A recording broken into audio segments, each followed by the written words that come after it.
Pagi ini kita bertemu kembali dalam ruang daring, yakni Renungan Harian HKBP Resort Surabaya Selatan.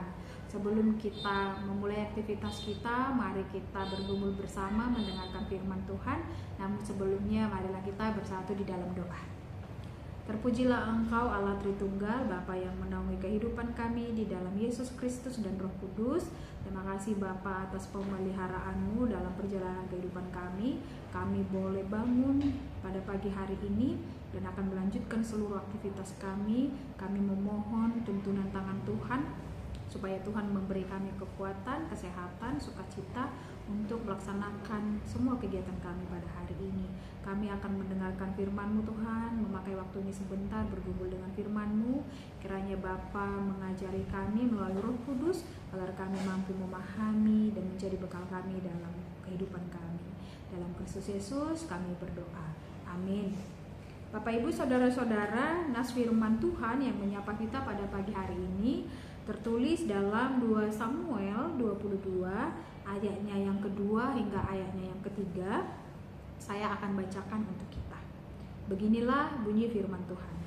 Ia berkata, "Ya Tuhan, bukit batuku, kubu pertahananku dan penyelamatku, Allahku, gunung batuku, tempat aku berlindung, perisaiku, tanduk keselamatanku, kota bentengku, tempat pelarianku, juru selamatku, Engkau menyelamatkan aku dari kekerasan." Demikian pembacaan sabda Allah. Bapak Ibu Saudara-saudara, nas yang kita baca hari ini merupakan bagian dari nyanyian syukur Daud pada akhir hidupnya. Setelah melewati begitu banyak pergumulan, dia dikejar-kejar oleh Saul, menghadapi peperangan, pengkhianatan, bahkan pemberontakan dari anaknya sendiri. Daud melihat kembali seluruh perjalanan hidupnya. Ia menyadari bahwa jika sampai hari itu ia masih hidup, itu bukan karena kekuatannya sendiri, melainkan karena Tuhan yang terus memelihara dan menyelamatkannya. Itulah sebabnya Daud memuji Tuhan dengan begitu banyak sebutan, bahkan disebut dengan gunung batu, kubu pertahanan, penyelamat, perisai, tanduk keselamatan, kota benteng, dan tempat pelarian. Semua sebutan itu sebenarnya mengarah pada satu pengakuan yang sama, yaitu bahwa Tuhan adalah satu-satunya tempat yang benar-benar dapat diandalkan. Ada beberapa poin yang boleh kita pahami bersama, kita ambil dari nas ini. Yang pertama, Tuhan adalah gunung batu yang kokoh. Daud berkata, Tuhanlah gunung batuku. Di wilayah Israel itu, gunung batu bukan hanya pemandangan alam, tetapi juga tempat perlindungan. Batu yang besar dan kokoh tidak mudah bergeser, sehingga menjadi tempat yang aman ketika musuh datang. Daud memakai gambaran ini karena hidupnya sendiri penuh dengan ketidakpastian. Hari ini ia menang perang, besok ia dikejar musuh. Hari ini dia dihormati, besok ia difitnah. Namun di tengah semua perubahan itu, ada satu yang tidak pernah berubah, yaitu Tuhan. Hidup kita juga penuh perubahan. Keadaan ekonomi bisa berubah, kesehatan kita juga bisa menurun, pekerjaan kita tidak selalu pasti, bahkan orang yang kita percaya bisa saja mengecewakan kita. Jika kita menggantungkan hidup kita pada semua ini, kita akan mudah goyah. Namun firman Tuhan mengingatkan bahwa hanya Tuhan yang tetap sama. Ketika segala sesuatu berubah, Tuhan tetap menjadi dasar yang kokoh bagi hidup orang percaya. Lalu poin yang kedua, Tuhan adalah tempat berlindung. Daud kemudian menyebut Tuhan sebagai kubu pertahanan, perisai, kota benteng, dan tempat pelarian. Semua gambaran ini menunjukkan bahwa ketika bahaya datang, Daud tahu kemana ia harus pergi. Seringkali manusia justru melakukan hal yang sebaliknya. Ketika masalah datang, kita lebih dahulu panik, mencari jalan sendiri, mengandalkan kekuatan sendiri, bahkan terkadang menyalahkan keadaan. Tuhan baru dicari ketika semua usaha sudah gagal. Padahal Daud mengajarkan bahwa Tuhan bukan pilihan terakhir, melainkan tempat pertama untuk berlindung. Berlindung kepada Tuhan berarti membawa setiap pergumulan kita kepadanya dalam doa, tetap percaya kepada firman-Nya, dan tidak kehilangan pengharapan sekalipun jalan keluar belum terlihat. Berlindung kepada Tuhan bukan berarti kita tidak berusaha, tetapi kita menyadari bahwa keberhasilan usaha kita tetap berada di dalam penyertaan Tuhan. Poin yang ketiga adalah Tuhan penyelamat. Daud juga berkata, Engkau menyelamatkan aku dari kekerasan. Daud tidak sedang berbicara tentang teori, tetapi tentang pengalaman hidupnya sendiri. Berkali-kali ia berada di ambang kematian, tetapi Tuhan selalu membuka jalan yang tidak pernah ia bayangkan.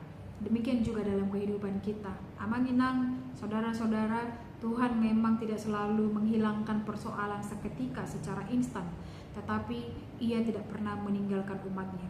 Ada kalanya Tuhan menyelamatkan kita dengan mengangkat masalah itu, tetapi ada kalanya ia menyelamatkan kita dengan memberi kekuatan untuk melewatinya. Apapun caranya, Tuhan tetap bekerja demi kebaikan umatnya. Lebih dari itu, keselamatan terbesar yang Tuhan berikan adalah melalui Yesus Kristus. Jika Daud diselamatkan dari musuh-musuhnya, maka kita diselamatkan dari kuasa dosa dan maut. Karena itu, kita memiliki pengharapan yang tidak hanya untuk hidup kita yang sekarang, tetapi juga untuk kehidupan yang kekal. Lalu Daud memuji Tuhan untuk hidupnya sendiri? Tidak. Dia memuji Tuhan bukan karena hidupnya selalu mudah, tetapi karena di balik setiap kesulitan ia melihat tangan Tuhan yang tidak pernah lepas. Itulah sebabnya ia dapat berkata dengan penuh keyakinan, Tuhanlah gunung batuku, kubu pertahananku, dan penyelamatku. Pengakuan Daud hendaknya menjadi pengakuan kita juga. Jangan jadikan Tuhan hanya sebagai tempat mencari pertolongan ketika keadaan sudah sulit. Jadikanlah dia sebagai dasar kehidupan setiap hari. Sebab ketika Tuhan menjadi gunung batu kita, hati kita tetap teguh. Ketika Tuhan menjadi tempat perlindungan kita, kita tidak dikuasai ketakutan. Dan ketika Tuhan menjadi penyelamat kita, kita memiliki pengharapan yang tidak akan pernah mengecewakan. Kiranya di tengah segala pergumulan yang sedang kita hadapi, kita tetap berani berkata seperti Daud, Tuhan adalah gunung batuku, kubu pertahananku, dan penyelamatku. Amanginang saudara-saudara, semoga firman ini dapat kita pahami. Roh Kudus menuntun kita supaya Roh Kudus memberi kita roh pengertian agar kita dapat menjadi pelaku firman Tuhan hari ini dan besok dan sampai selamanya. Amin. Marilah kita berdoa. Bapa yang baik, terima kasih atas sapaan firman-Mu pada pagi hari ini, yakni dari 2 Samuel 22 yakni yang kedua sampai ketiga, yang boleh menjadi bekal rohani kami hari ini untuk kami membuka aktivitas kami, dan kami dengan satu keyakinan bahwa Tuhan adalah tempat perlindungan kami yang senantiasa hadir, mendampingi kami, melindungi kami dari perjalanan duniawi yang terus menggoda kami Bapa untuk bersandar pada kekuatan dunia ini. Maka kami percaya Tuhan firman-Mu yang boleh menguatkan kami masing-masing. Maka siapapun yang mendengarkan firman ini melalui ruang online ini, Tuhan kiranya terberkati dan dapat menguatkan kehidupan rohani mereka, supaya mereka juga boleh semakin terberkati dalam menjalankan semua kegiatan mereka, semua pekerjaan mereka. Bapa yang baik, berkatilah seluruh jemaat Tuhan, terlebih Tuhan yang dalam keadaan sakit, Tuhan pulihkan. Ketika ada juga yang sedang mencari pekerjaan, ada yang dalam pergumulan karena masalah ekonomi, ada juga yang bergumul soal yang lain, Tuhan, yang kami tidak dapat sebutkan satu persatu, Bapa mengetahuinya. Maka Tuhanlah yang senantiasa memelihara kehidupan mereka. Apapun yang menjadi pergumulan kami semuanya, Tuhanlah tempat kami mengadu, tempat kami bersandar, tempat kami berlindung. Dan Bapa mengajari kami semuanya, umat-Mu, jemaat-Mu, supaya kami semakin dikuatkan dalam iman dan saling menopang dengan saudara-saudara di sekitar kami. Bapa yang baik, ketika kami akan melakukan semua pekerjaan kami, apapun yang kami lakukan, kami memohon juga tuntunan tangan Tuhan, sehingga melalui pekerjaan kami boleh melanjutkan kehidupan kami Bapa, dan kami juga semakin terberkati melalui perkataan kami, melalui tutur kata kami, melalui tindakan kami bersama dengan orang-orang di sekitar kami. Bapa, inilah doa dan permohonan kami yang kami sampaikan melalui Kristus Yesus Tuhan kami. Kami telah berdoa dan mengucap syukur hanya kepada-Mu. Amin. Marilah kita sama-sama berdoa dalam doa Bapa kami. Bapa kami yang di sorga, dikuduskanlah nama-Mu, datanglah kerajaan-Mu, jadilah kehendak-Mu di bumi seperti di sorga.